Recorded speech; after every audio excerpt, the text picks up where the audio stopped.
ఈ కుటుంబం కోసం బయటకెళ్ళి ఎన్నో సమస్యల్ని ఎదుర్కొని ఎన్నో త్యాగాలు చేసి వస్తుంటే ఆఫ్టర్ ఆల్ రైస్ మిల్కి ఈ వెంకటస్వామి పేరు పెట్టలేరా మీరు? ఏంటమ్మా గొడవ? ఏం లేదు, మాట్లాడుకుంటున్నాం మావయ్య. ఏంటి పైనుంచి పిలిస్తే భయపడతా అనుకున్నాడా? మీసాలు పిలిస్తే మీ నాన్న బ్రహ్మనాయుడు ఫీలింగా? మళ్ళీ ఏంటమ్మా అక్కడ గొడవ? మాట్లాడుకుంటున్నాం మావయ్య. మాటికి పిలిస్తే భయపడతా అనుకున్నాడా? మెల్లిగా మాట్లాడండి. ఏంటి మెల్లిగా మాట్లాడేది? ఎందుకు మెల్లిగా? అలా మాట్లాడండి. మీ అందరిని కట్టకట్టి కుమ్మలు పెడతాను, జాగ్రత్త. ఎలా కుమ్ముతారు? ఇప్పుడు పంచాయతీలో మిమ్మల్ని కుమ్మేరే ఆ టైపులోనా? అంటే ఆ న్యూస్ కూడా వచ్చేసిందండి దగ్గరికి. ఈ న్యూస్ మాత్రమే కాదు, ఇంకో న్యూస్ కూడా వచ్చింది. పిల్లలు ఇటు రండిరా. మీ నాన్నని ఎవరెవరు కొట్టలేదు?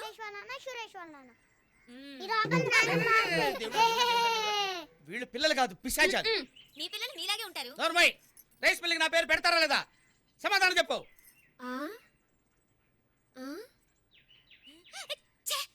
పెట్టరు. నిలవేణి. ఏంటమ్మా కింద గొడవ? వెద్దలు నీ కూడా పెట్టా. మాట్లాడుతుంది క్లియర్ గా వినపడుతుంది కదా. ఏంటమ్మా ఏంటమ్మాటో?